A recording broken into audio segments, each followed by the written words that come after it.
इमं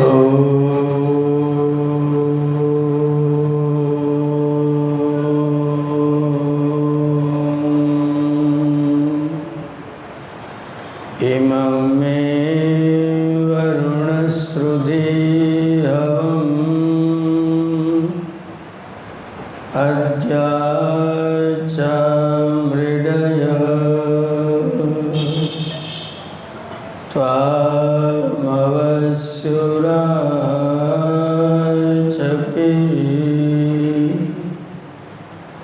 यस्य कारुण्यलेशेन सर्वं सर्वत्र सिद्ध्यति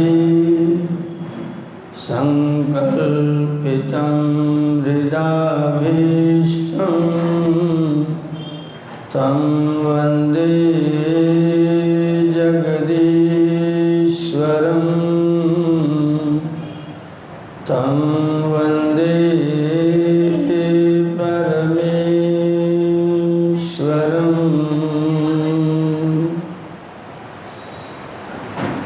समुपस्थित सभी धर्माचार्य वृंद, समाज के सभी सम्मानित पदाधिकारीगण, आज के सब सौभाग्यशाली यजमानगण, वंदनीय मातृशक्ति, समादरणीय सज्जनों, प्यारे मित्रों, आज हम लोगों ने 165 मंत्रों से आहुतियाँ प्रदान की हैं। 90 मंत्र 20वें अध्याय के और 75 मंत्र 19वें अध्याय के, कुल 165 मंत्रों से आप लोगों ने आहुतियाँ प्रदान की हैं। ये जो वेद के मंत्र हैं वो सृष्टि के संविधान को बताने वाले हैं। इन मंत्रों को संसार में प्रकट करने का परमात्मा का जो उद्देश्य है वो ये है कि कर्तव्य का विवेचन किया जाए, क्या करना चाहिए और क्या नहीं करना चाहिए। जो जो करना चाहिए उसकी विधि की गई है और जो जो नहीं करना चाहिए उसका निषेध किया गया है। विधि निषेधात्मकम वाक्यम काव्य, विधि और निषेध दोनों प्रक्रियाओं से हमें इस संसार में रहने की प्रक्रिया बतलाई गई है।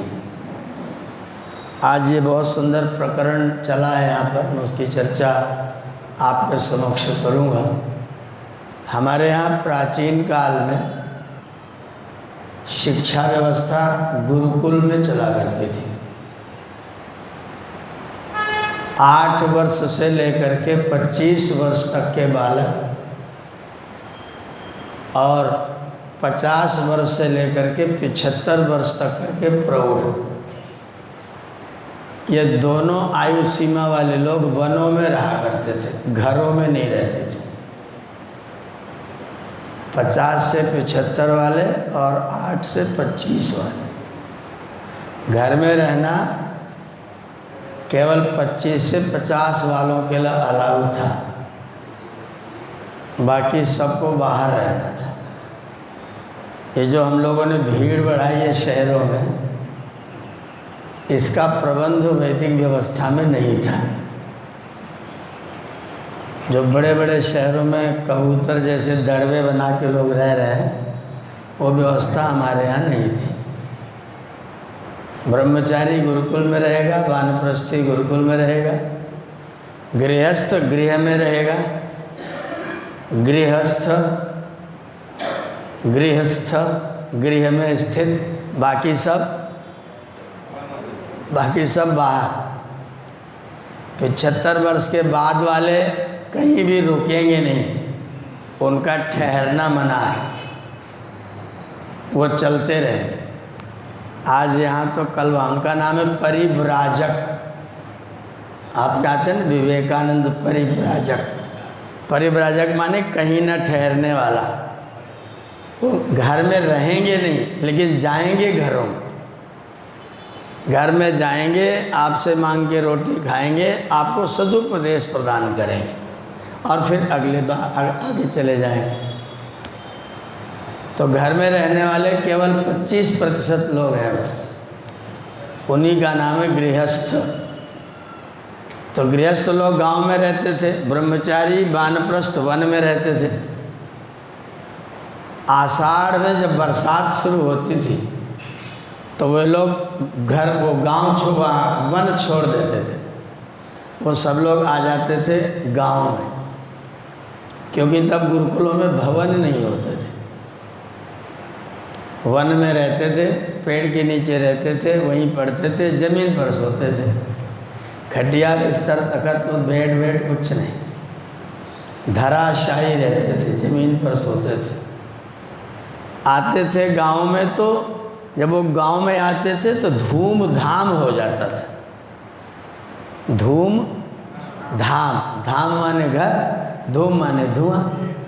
जहाँ जहाँ जाएंगे वहीं हवन करेंगे, हवन करेंगे तो धूम धाम हो जाएगा। धाम में धूम होगा तो धूम धाम होगा। तो लोग आते थे घरों में और यहीं उनका स्वाध्याय सत्संग चलता था। तो श्रवण और श्रावण की परंपरा चलती थी, इसको बोलते चातुर्मास्य। जैनियों में आज भी चातुर्मास्य होता है, वो लोग जाते हैं घरों में, कहीं जा कर के रुकते हैं, वहाँ उपदेश होता है। ऐसे हमारे यहाँ चातुर्मास्य रहता था, आषाढ़ से लेकर के और आश्विन तक गाँव में वेद पाठ चला करता था।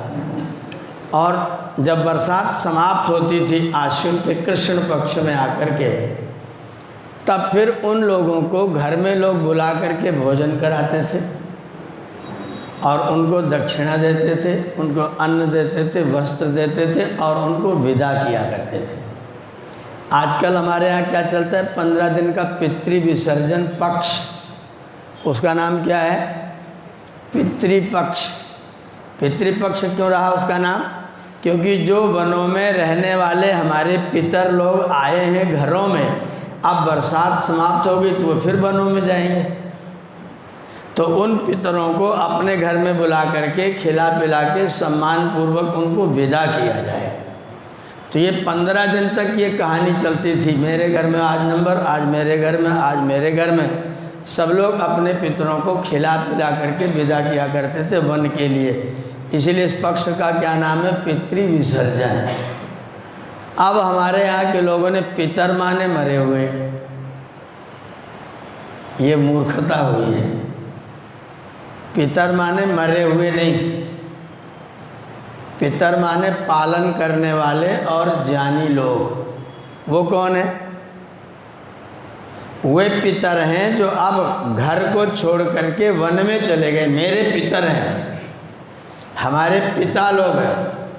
वहाँ जा कर के पढ़ने पढ़ाने का कार्यक्रम करते हैं और चातुर्मास में फिर यहाँ आते हैं, फिर हम अपने पितरों को श्राद्ध करते हैं और तर्पण करते हैं।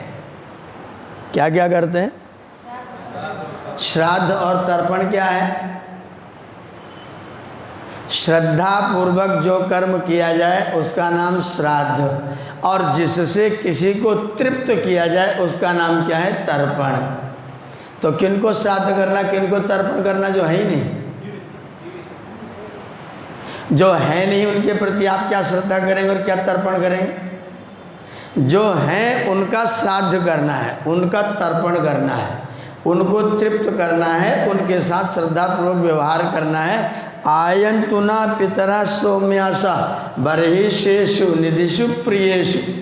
मेरे जो वानप्रस्थ हो गए हैं पितर लोग, वे मेरे घरों में आए, मेरे घरों में बैठें, मुझे उपदेश करें, मेरी बात को ध्यानपूर्वक सुने और मेरा शंका समाधान करें, और हम उनका श्राद्ध करें और उनको हम तृप्त करें।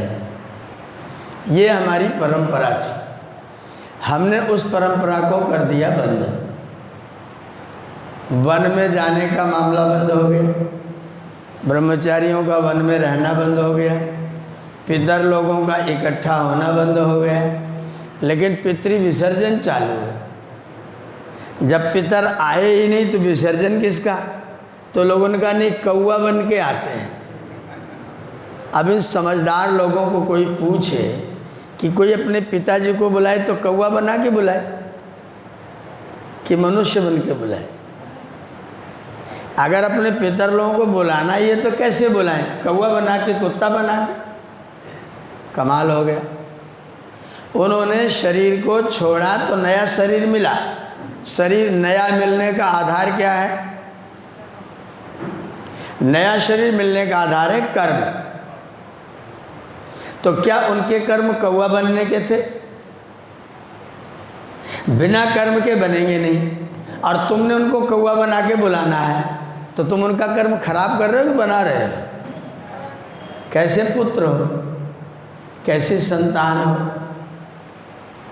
वह हमारे यहाँ साधु संत बन गए, वो लोग आए ना, साधु संत बन करके आए, पूज्य पितर बन कर आए। हम भारत में जो भी व्यक्ति की मृत्यु होती है उसे लेट क्या लिखा जाता? स्वर्गीय। किसी ने सुना कि मेरे पिताजी नारकीय पिताजी? जब नरकीय पिताजी नहीं कहते तो कौवा बना के क्यों बुला रहे? जहाँ भी जाएं उनकी मर्जी, ईश्वर की व्यवस्था। लेकिन हम तो अपने पिताजी को खराब नहीं बताएं, हम तो स्वर्गीय ही बताएंगे। हम क्यों बताएं कि वो नरक में गए हैं? व्यवस्था ईश्वर की, जैसे कर्म होंगे वैसे जाएंगे। पर मैं खुद अपने पिताजी को नरकीय कैसे कहूँ? मैं तो स्वर्गीय कहूँगा। जहाँ गए उनकी मर्जी, ईश्वर की व्यवस्था, जहाँ गए हों, लेकिन है तो स्वर्गीय। हमारी दृष्टि में तो मेरे पिताजी तो स्वर्गीय ही हैं। ये जो सुंदर पवित्र वैदिक परंपरा थी, श्रवण श्रावण की परंपरा थी, उस परंपरा को हम लोगों ने छोड़ दिया और इसलिए ज्ञान विज्ञान से हम लोग रहित हो गए। आज जो समाज में गिरावट आई है उसका मूल कारण है सन्यासियों का न होना, वानप्रस्थियों का न होना।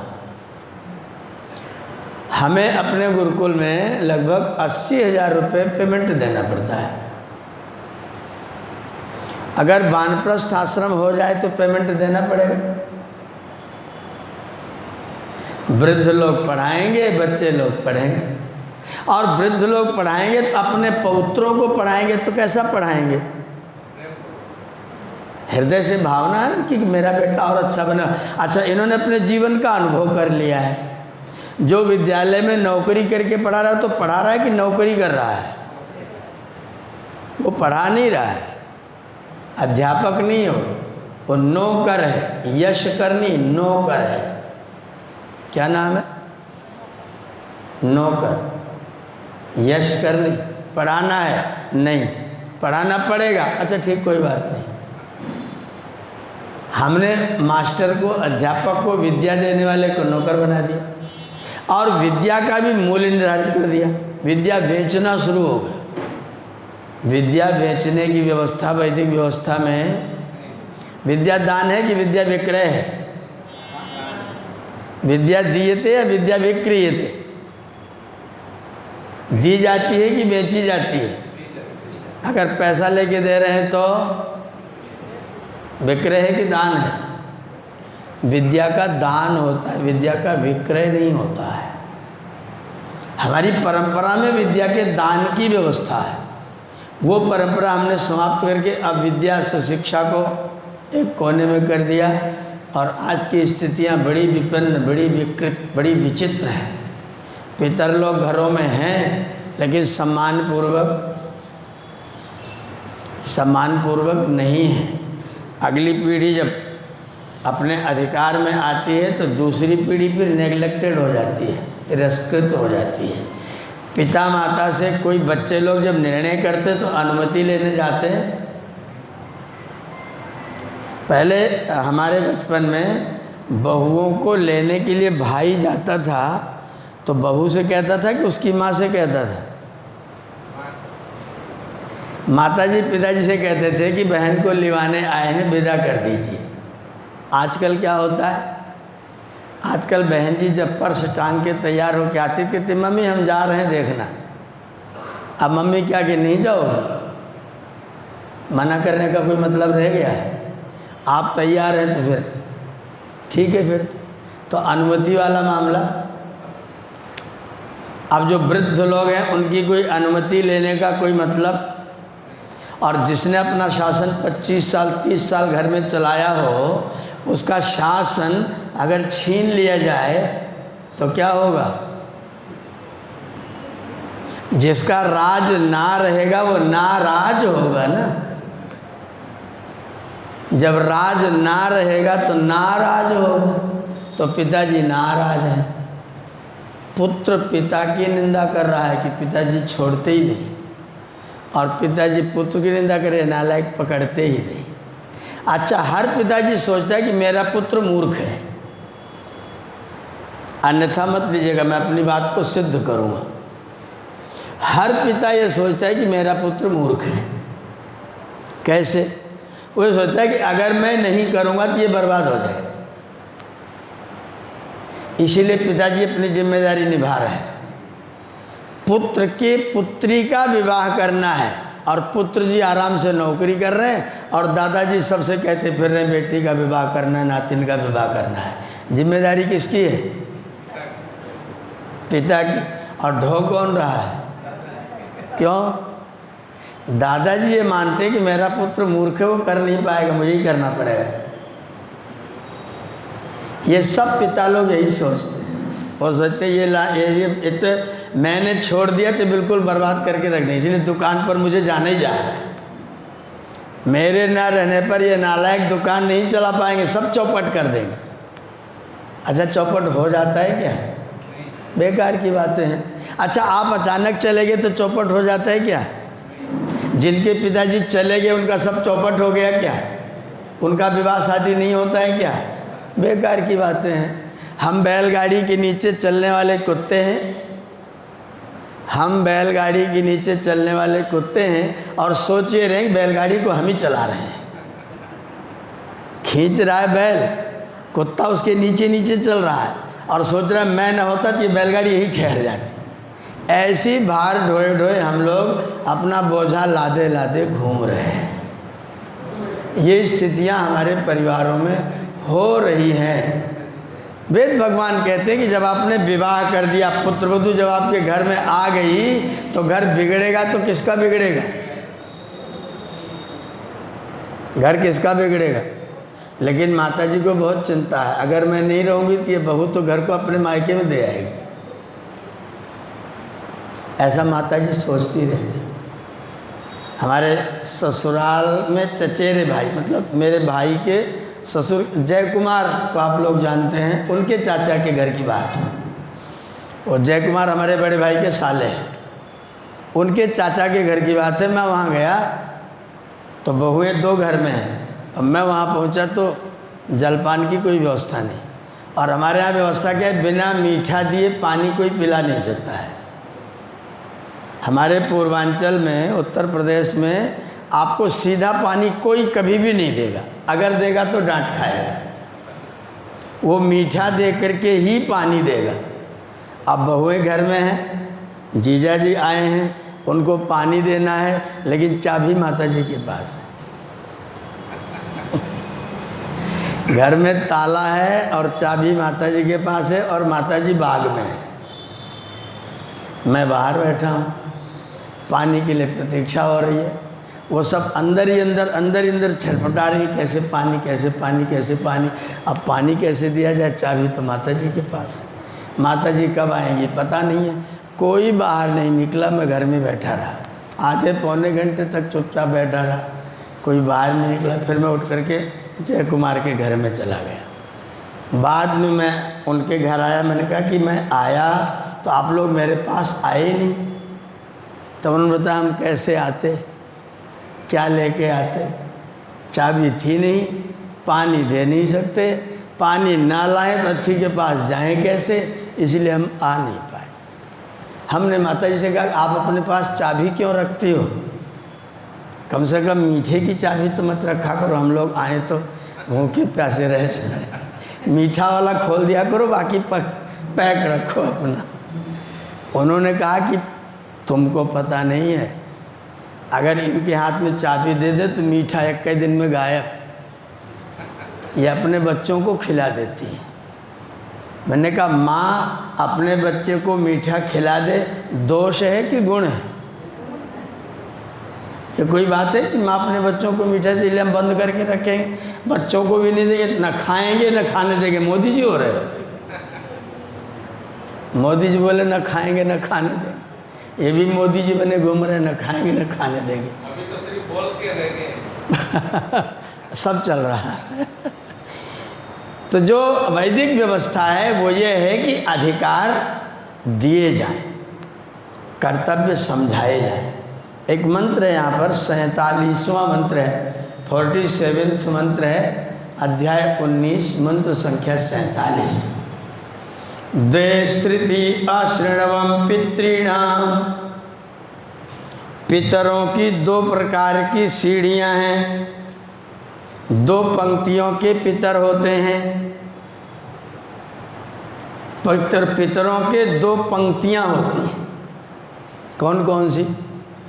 एक देव पितर होते हैं और एक मर्त्य पितर होते हैं। देव पितर और मर्त्य पितर। मर्त्य पितर कौन है? जो मर जाते हैं। देव पितर कौन है? जो अमर हो जाते हैं। अहम देवानाम उत मर्त्यानाम। आचार्य याज्ञवल्क्य ने शतपथ ब्राह्मण में इस मंत्र की व्याख्या करी। उन्होंने लिखा कि जो दैव पितर होते हैं उनकी संतानें मुंह से पैदा होती हैं, और जो मर्त्य पितर होते हैं उनकी संतानें शरीर से पैदा होती हैं। मैंने जब इस चीज़ को पढ़ा तो मैं बड़ा परेशान हुआ। ये क्या है? मुंह से कैसे संतान पैदा हो? बहुत देर तक सोचा तो मेरे गुरुजी आचार्य वागीश जी ने मुझे समझाया। उन्होंने कहा मुंह से पैदा होने का मतलब जो अपने पितरों की बात मानते हैं, आज्ञा में चलते हैं, उनकी शिक्षा प्राप्त करते हैं, वो मुंह से संतान बनते हैं। जैसे तुम हमारे संतान हो। विद्यार्थी आचार्य की संतान है लेकिन शरीर से, मुंह से है। और जो हमारे पुत्र हैं वो हमारी संतान है लेकिन किससे है? वो शरीर से है। जो शरीर वाली संतान है वो तो मर जाती है, उसके पितर मर जाते हैं, उसके पितर मर जाते हैं। और जो मुख वाली संतान है उसके पितर कभी भी मरते नहीं हैं। महर्षि दयानंद जब तक रहेंगे तब तक गुरुवर बिरजानंद जी जा सकते हैं। शरीर से पैदा हुए थे, एक पंजाबी एक गुजराती। बिरजानंद जी पंजाबी, महर्षि दयानंद जी गुजराती। सौभाग्य से यही, जब तक महर्षि रहेंगे तब तक बिरजानंद जी। तो ये कैसी संतान है? मुख वाले की शरीर वाले? मुख वाली जो संतान होती वो अमर होती है और उसके पितर भी अमर होते हैं, और जो शरीर वाली संतान है वो समाप्त होती है। आप लोग जितने यहाँ बैठे हो, आपसे ऊपर की छठी पीढ़ी का नाम कितने लोग जानते हैं? मैं विवाह संस्कार कराने मैनपुरी गया तो बर से मैंने पूछा कि तुम्हारे दादा का नाम क्या है? तो बर ने पीछे घूम के अपने पिता डैडी, अपने डैडी को नाम बताइयो। डैडी, अपने डैडी को नाम बताइयो। मैं आश्चर्य, इस व्यक्ति को अपने पिताजी के पिताजी का भी नाम मालूम नहीं है। डैडी से डैडी, मैंने कहा तूने तो पहले ही डैड कर दिया, आप काहे का नाम मलाया? पिताजी तो है ही नहीं, तो डैडी है। डैडी माने तो डैड, वो तो बेचारा चला ही गया, तो उसका नाम कैसे याद रहेगा? बेटा अपने बाबा का नाम नहीं जानता। मर्यादा पुरुषोत्तम भगवान श्री रामचंद्र का नाम हम लोग 8,69,127 साल उनको उत्पन्न हुए हो गया। कितना? 8,69,127 वर्ष हो गया। मर्यादा पुरुषोत्तम का नाम हम लोग जानते हैं, और अपनी तीसरी पीढ़ी का नाम, ये मर्त्य पितर हैं और वो देव पितर हैं। हम लोग भगवान राम की बात मानते हैं इसलिए राम हमारे पितर हैं, कृष्ण की बात मानते हैं इसलिए कृष्ण हमारे पितर हैं। 5000 साल पहले पैदा हुए पतंजलि का नाम घर घर में है, महर्षि पाणिनि का नाम घर घर में है, गौतम, कपिल, कणाद, जैमिनी, सबका नाम घर घर में है। हम उनकी संतानें हैं। उनको कोई बुरा भला कहे तो हम नाराज़ हो जाएंगे, क्योंकि वो हमारे पितर हैं, लेकिन हम उनके शरीर से पैदा, हम उनके मुख से पैदा हुए हैं, हमने उनका ज्ञान सीखा है। जो विद्यार्थी मेरे द्वारा पढ़ाए गए हैं पिछले 40 वर्षों में, वो जब मुझे मिलते हैं तो तुरंत चरण स्पर्श करते हैं, प्रणाम करते हैं, और वहीं पर और लोगों को परिचय कराते थे कि ये मेरे गुरुदेव हैं। अपने पिताजी का भले ही प्रणाम न कर पाए, अपने पिता की आज्ञा को भले ही हीला हवाली करें। मैंने देखा करो, पिताजी ने कहा बेटा पानी लाना, ला रहे हैं, थोड़ा ठहर जाइए। कोई गुरुकुल का विद्यार्थी मेरे 40 साल के अध्यापन काल में एक सिंगल विद्यार्थी ने मुझसे नहीं कहा गुरुजी रुक जाओ अभी आ रहा है। गुरुजी ने कहा यहाँ आओ तो फिर चल पड़ना है, उठ करके नहीं कहना अभी आ रहा हूँ। आगच्छन्त में वो मां विद्धि, सीधे चल पड़ो, और दिन में नहीं, रात में भी 12 बजे 1 बजे 2 बजे अगर बुलाया तो फिर उठ करके चल पड़ना है। विद्यार्थी जिस तरह से मुख से बात मानता है, उस तरह से संतानें भी बात नहीं मानती है। एक परंपरा गुरुजनों की है, एक परंपरा पुत्रों पितरों की है। द्रोणाचार्य और अर्जुन सब लोग जानते हैं। अर्जुन को जानेंगे तो द्रोणाचार्य को जानेंगे, द्रोण को जानेंगे तो अर्जुन को जानेंगे। अगर हमने अपने गुरुजनों की आज्ञा के अनुसार अपने जीवन को व्यतीत किया है तो वो भी अमर होते हैं और हम भी अमर होते हैं। अगर उनकी आज्ञा का पालन नहीं किया तो वो मर जाते हैं, लेकिन वो मरेंगे तो बचोगे तुम भी नहीं। अगर पितर मरे तो बचेंगे आप भी नहीं, अगर आप मरे तो बचेंगे पितर भी नहीं। लोग कहते हैं ना, पिता पुत्र के कंधे पर जाता है। कहाँ जाता है? कहाँ जाता है? यहाँ लोग गच्चा खा गए, यहाँ लोगों ने अज्ञान खड़ा कर लिया, लोगों से शमशान जाता है। ये मूर्खता है। पिता पुत्र के कंधे पर शमशान नहीं जाता।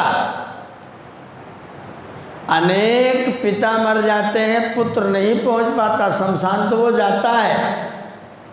पुत्र ना ले जाए तो भी वो जाता है, लेकिन पुत्र के कंधे पर पिता का यश जाता है, पिता की कीर्ति जाती है, पिता का जीवन जाता है, पिता के कार्य जाते हैं। हमारे शास्त्रों में पितरों के लिए पिंडदान की व्यवस्था है। कितना घोर अंधकार है, कितना कुरीतियाँ, कितने पाखंड हैं। पिताजी का देहांत हो गया तो पुत्र जी जौ का आटा मोटा मोटा पिसवा के, मार के, पानी डाल के, पिंड बना के पिताजी को सौंप देते हैं और पंडित जी कहते पिंडदान हो गया। शास्त्र में लिखा है पिंडदान करना चाहिए, लेकिन शास्त्र के अर्थ को समझने वालों ने जौ का पिंड दे दिया, चावल का पिंड, वो पिंड दान है क्या? ये अज्ञान है। पिंड है हमारा शरीर, पिंडम काया, पिंड है आपका शरीर, पिंड है पिता का शरीर। पिंडदान का मतलब पिता के पिंड को, शरीर को, अग्नि को दान करना और अपने पिंड को पिता की आज्ञा में समर्पित कर देना, यह है पिंडदान। हम जौ का आटा दे करके फुर्सत पा जाते हैं। पिता के कार्यों को जिंदा कौन रखेगा? ये नाश्य पितरो याता, ये न याता पितामह, तेन यायात सताम मार्गम, ये न गच्छन न ऋष्यते। जो हमारे पितरों ने, हमारे गुरुजनों ने, हमारे ऋषियों मुनियों ने जो मार्ग बनाया है, उस मार्ग पर जो व्यक्ति चलता रहेगा उसको जीवन में कभी कोई कष्ट आने वाला। और जब पितरों के मार्ग को छोड़ देंगे तो शास्त्र ने कहा अपना पिंडदान करो। अपना पिंडदान माने अपने पिंड को पिता के कार्यों में दान करो। पिताजी क्या करते थे और हम क्या करते हैं? अगर पिताजी के कार्य, आप लोग जिन लोगों ने समाज को बनाया, मैं 2003 से आ रहा हूँ, 23 साल हो गया आप लोगों के बीच में आते हुए।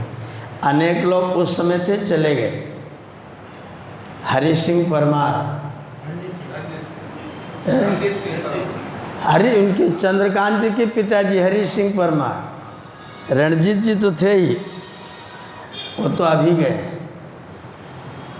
उनसे पहले पोपट भाई, प्रवीण भाई जी के पिताजी, कितने लोगों को मैंने यहाँ अपना व्याख्यान सुनते हुए देखा है। उन्होंने मुझे खूब प्यार दिया है, खूब स्नेह दिया है। आज वो नहीं है, वो नहीं है। उन्होंने समाज को खड़ा किया, हमको ये समाज बना करके दिया। अगर इस समाज को हम लोग न चलाएं तो हम कौन हैं?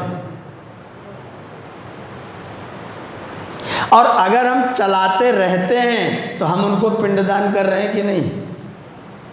अगर हम उनको पिंडदान करते रहेंगे तो उनका नाम दुनिया में समाप्त होने वाला, और अगर पिंडदान नहीं किया तो वो समाप्त हो जाएंगे और उनकी हत्या का पाप हमारे ऊपर लगेगा। अन्यथा मत लीजिएगा। अगर मैं अपने पितरों के, पूर्वजों के कार्यों को आगे नहीं बढ़ाऊंगा तो वो मर जाएंगे, और उनको मारने का अपराध किसके ऊपर लगेगा? नई पीढ़ी पर लगेगा। इसलिए अगर आप लोग समाज में आते रह रहे हैं, इसका मतलब अपने आप को हत्या के पाप से बचाने की व्यवस्था कर रहे हैं। आके उनके ऊपर कोई उपकार मत करना, लेकिन अपने आप को हत्या के पाप से बचाने की व्यवस्था तो जरूर करना। इसलिए मैं लोगों को कहता हूँ कि समाज में आना बंद मत करना। आना तुमने बंद कर दिया तो फिर वो मर जाएंगे, और उनकी मृत्यु का पाप किनके ऊपर आएगा? अगर आप महर्षियों के, ऋषियों के ग्रंथों को नहीं पढ़ते हैं तो आपको पाप लगेगा उनकी हत्या करने का। उनके हत्या के पाप से बचने के लिए महर्षियों के ग्रंथों की एक लाइन, एक शब्द रोज पढ़ने की प्रतिज्ञा कर लेना, नहीं तो ऋषि समाप्त होंगे और उनके समाप्त करने का अपराध आपके ऊपर आएगा, और पाप अपराध का दंड तो फिर नई पीढ़ी को भुगतना ही पड़ता है।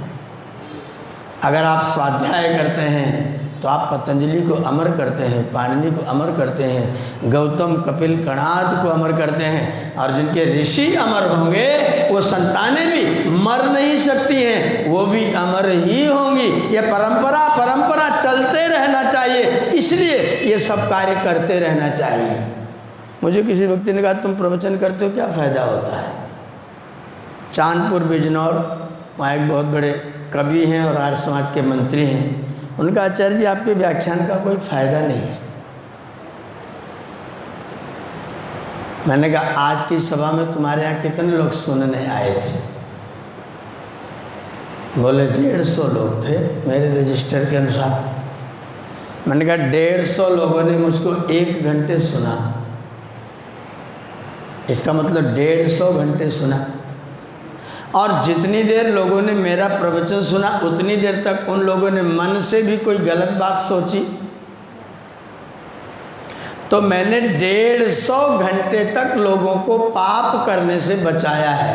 कितना बड़ा काम मैंने किया, आप करो कोई फायदा ही नहीं। मैंने 150 व्यक्तियों को 150 घंटे तक पाप करने से बचाया है। फायदा है कि नहीं? और छोड़ो तुम अपना फायदा लो न लो, मैंने तो ऋषियों के ऋण से अपने आप को ऋण करने का अभ्यास किया है। तुम चाहे करो चाहे न करो, चाहे मानो चाहे न मानो, कुछ भी करो, मैंने तो अपने आप को ऋषियों के ऋण से ऋण होने का प्रयास किया है, और मैं उसमें सफल हूँ। इसलिए मैं पाप से वंचित हूँ। ये मेरे प्रवचन का फायदा है। तुम करोगे तुम्हारा भी फायदा होगा। बोले हमें क्या मिलेगा? मैंने कहा तुमको पुण्य मिलेगा। ध्यान दीजिएगा, एक होता है शुभ कर्म, एक होता है पुण्य कर्म। शुभ और पुण्य में क्या अंतर है? आपको कहीं लिखा नहीं मिलेगा, किसी किताब में भी नहीं लिखा है। शुभ और पुण्य कर्म में अंतर है। जब व्यक्ति अपने लिए करता है तो वो कर्म शुभ है, आप ये लाओ, सामग्री लाओ, समिधा लाओ, यज्ञ करो, ये आपका शुभ कर्म है। फायदा क्या होगा? सुख मिलेगा। शुभ कर्म का फायदा क्या है? शुभ मिलेगा।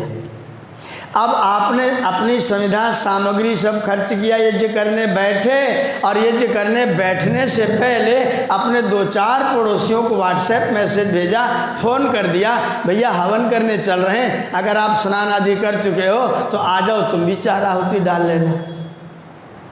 उन्होंने आकर के अपनी 4 आहुति आपके हवन के साथ उन्होंने डाल लिया। अब आपका जो यज्ञ था वो शुभ के साथ में पुण्य भी बन गया। आप स्वयं पवित्र कर्म करें, और पवित्र कर्म करेंगे, अच्छी बात है। उसी पवित्र कर्म में अगर आपने किसी को निमंत्रित भी करके जोड़ लिया तो वो कर्म आपका पुण्य कर्म बन जाएगा, और पुण्य कर्म के प्रभाव से आपका जीवन सहज और सरल होगा। सुख तो मिलेगा। मेरे घर में सब कुछ है, लेकिन मेरे पड़ोसी बहुत दुष्ट हैं, मुझे बहुत सताते हैं। क्यों? क्योंकि मेरे पास में पुण्य की पूंजी, शुभ तो है लेकिन पुण्य, मैं शुभ तो करता हूँ लेकिन पत्नी से दुखी हूँ। क्यों? क्योंकि किसी को पुण्य नहीं बोया था। पुण्य बोया होता तो जो मुझे मिलता, अपना उपकार बराबर करने के लिए मिलता, पत्नी अच्छी मिलती, बच्चे अच्छे मिलते, परिवार अच्छा मिलता, भाई अच्छे मिलते। ये पुण्य के प्रभाव से होता है। शुभ के प्रभाव से आपको सुख मिलता है, पुण्य के प्रभाव से दूसरे लोग भी, अच्छे लोग आपके साथ में जुड़ जाते हैं। ये जो आप कार्य कर रहे हैं ना, वेद सप्ताह मनाने का, मेरा व्याख्यान तो यूट्यूब पर है, आप अपने मोबाइल लगा करके सुन लो। लेकिन 10 लोगों को जोड़ करके साक्षात सुनने सुनाने की जो प्रक्रिया आप बना रहे हैं, उसके कारण से जो कार्य करता है वो पुण्य कर्म के भागी बन रहे हैं। परिणाम क्या होगा? जब अगली बार आएंगे तो जीवन सहज होगा, आपके मित्र अच्छे होंगे। मैं बहुत लोगों से बोलता हूँ कि देखो मैं तो अच्छी तरह काम करता हूँ, बोले आपको काम करने आपकी देवी जी रोकती नहीं। मैंने कहा मुझे तो आज तक कोई क्वेश्चन मार के ही नहीं आए। मेरी संतानों ने, मेरे भाई ने, मेरे पिताजी भी, अगर कोई निर्णय का क्षण आता है तो पिताजी भी बोल देते भैया आचार्य जी से पूछ लो, वो जो कहेगा वही मान्य होगा। अपनी बात, अपनी व्यवस्था वो मेरी अनुमति के अनुसार चलाने को तत्पर रहते हैं।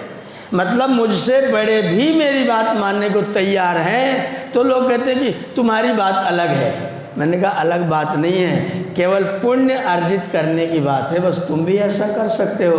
तुमने अपने जीवन में पुण्य, किसी व्यक्ति ने हवन किया, किसी ने कहा तो हम भी आ जाएं क्या? नहीं नहीं नहीं, हमारे यहाँ सबको, हम दूसरे लोगों को अपने घर में नहीं बिठाते हैं। ऐसे लोग हैं? नहीं नहीं, हमारे यज्ञ में और कोई लोग नहीं आएंगे।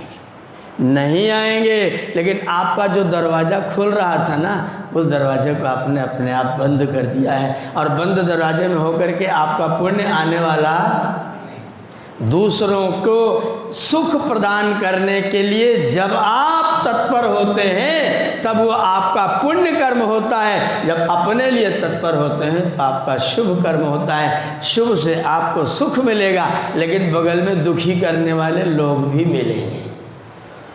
पुण्य कर्म होगा तो बगल से भी आपके पास में दुख नहीं आएगा। इसलिए अपने जीवन में पुण्य कर्म करने की व्यवस्था बनानी चाहिए। ये जो सार्वजनिक कार्य है ना वो पुण्य है, व्यक्तिगत कार्य है वो शुभ है। तो शुभ करें कि पुण्य करें? उतनी मेहनत करनी पड़ेगी, उतना ही घी सामग्री उतना ही खर्च होगा। चाहे अकेले सदस्य लोग करो तो भी, सबको बुला लो तो भी उतने लोग आहुति डालेंगे, घी उतना खर्च होगा, सामग्री उतनी खर्च होगी, समय उतना लगेगा, लेकिन आपके काम में पुण्य जुड़ जाएगा। और पुण्य जुड़ गया तो आपका जीवन सहज और सरल। ये जितने लोगों को जीवन में ऐसा लगे कि मेरा जीवन बहुत आसान है, वो पुण्य कर्म करने वाले लोग हैं जिनका जीवन आसान है। जिन्होंने पुण्य जमा नहीं किया है ना, उनके पास साधन बहुत हैं, लेकिन सुख, साधन तो है क्योंकि उन्होंने शुभ कर्म कर रखा है, साधन तो है लेकिन पुण्य नहीं है, इसलिए सुख साधन के होते हुए भी व्यक्ति दुखी है। क्यों? क्योंकि पुण्य नहीं किया है।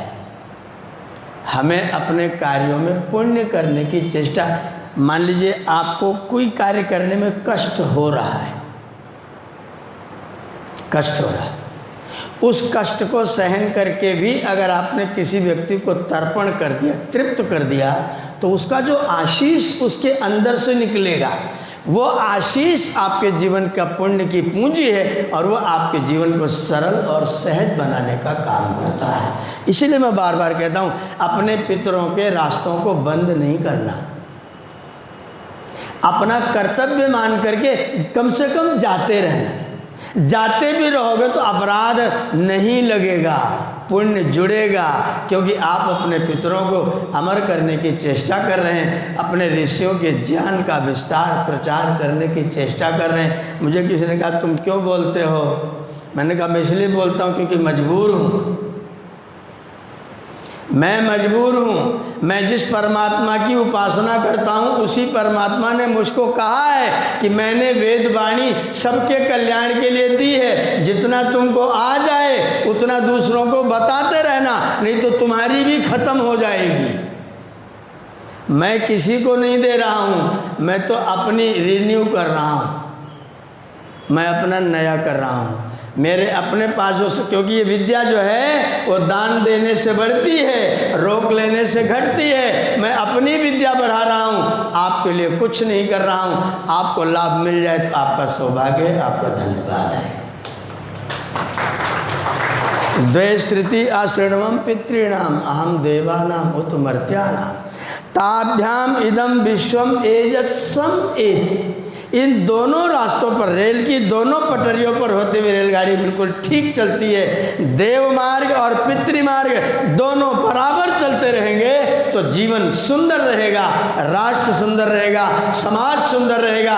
अगर एक पक्ष आपने तोड़ दिया तो एक पटरी पर कोई गाड़ी चलने वाली, ये दोनों पटरियां हैं। और कितने सौभाग्यशाली वे लोग होंगे जो अपने पितरों को भी देव बना लें। जो पिता ने कार्य किया उस पिता के कार्य को आप भी करने लग जाए। पिताजी अग्निहोत्र करते थे। मैं 96 में 96 में बम्बई में था, जून का महीना था।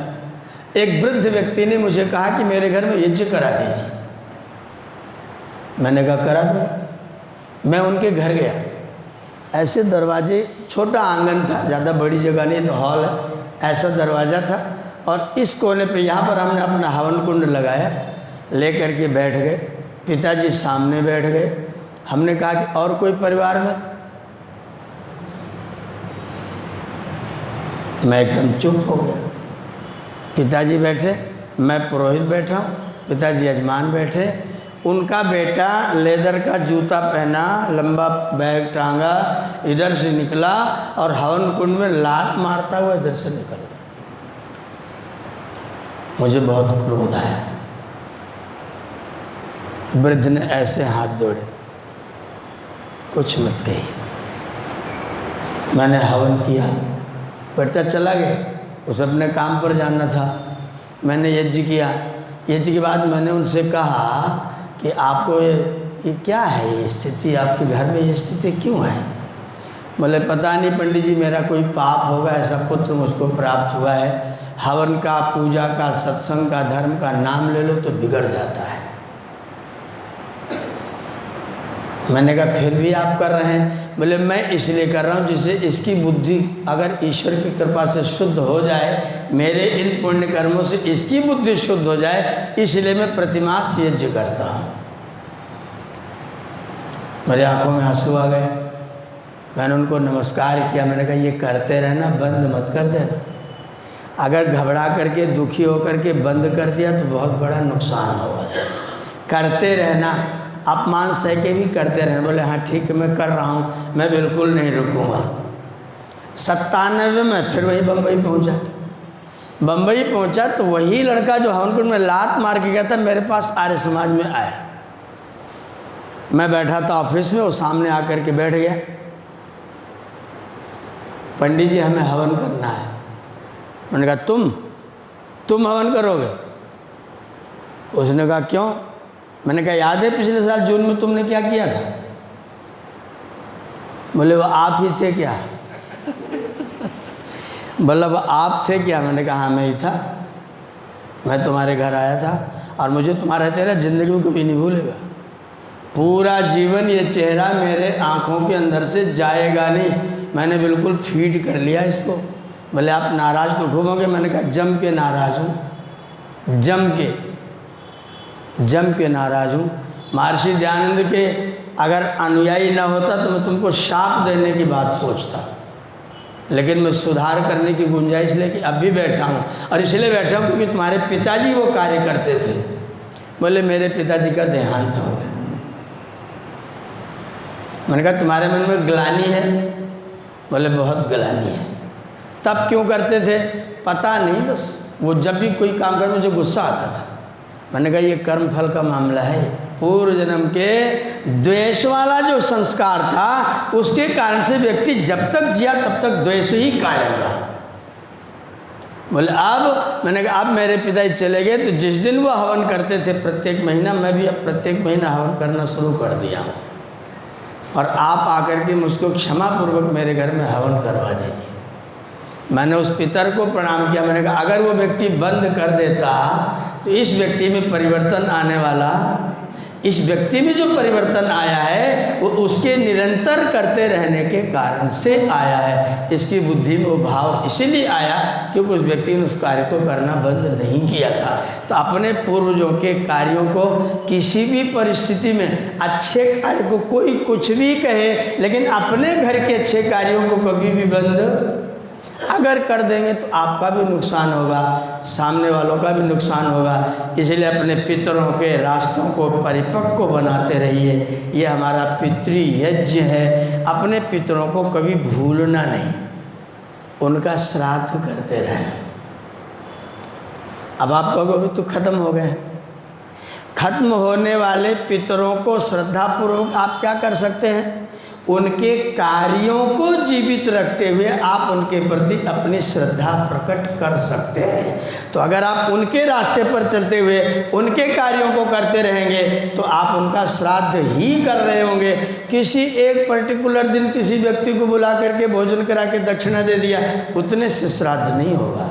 श्राद्ध तब होगा जब आप अपने पिता का कोई एक गुण लेकर के उस गुण का प्रचार प्रसार करते रहेंगे, उस गुण को फैलाते रहेंगे, तो आप अपने पिताजी का श्राद्ध नित्य प्रति करते रहेंगे। और जो पुत्र अपने पिता का श्राद्ध करते रहते हैं वो पुत्र अमर होते हैं और उनके पितर भी अमर होते हैं। मैं परमात्मा से प्रार्थना करता हूँ हमारे सब पूर्वज अमर हों और हमारे अंदर वो चेतना और प्रेरणा हो कि हम अपने पितरों के रास्तों को कभी भी न छोड़ें। उनके द्वारा बताए गए मार्ग का अनुसरण हम सदैव करते रहें, उन पर मजबूती से, दृढ़ता से चलते रहें, उन रास्तों पर अपनी पगडंडियाँ जरूर बनाते रहें। इस शिक्षा और इस सूचना के साथ आप सबका बहुत बहुत धन्यवाद करते हुए वाणी को विरमित करते हैं। ओम शांति।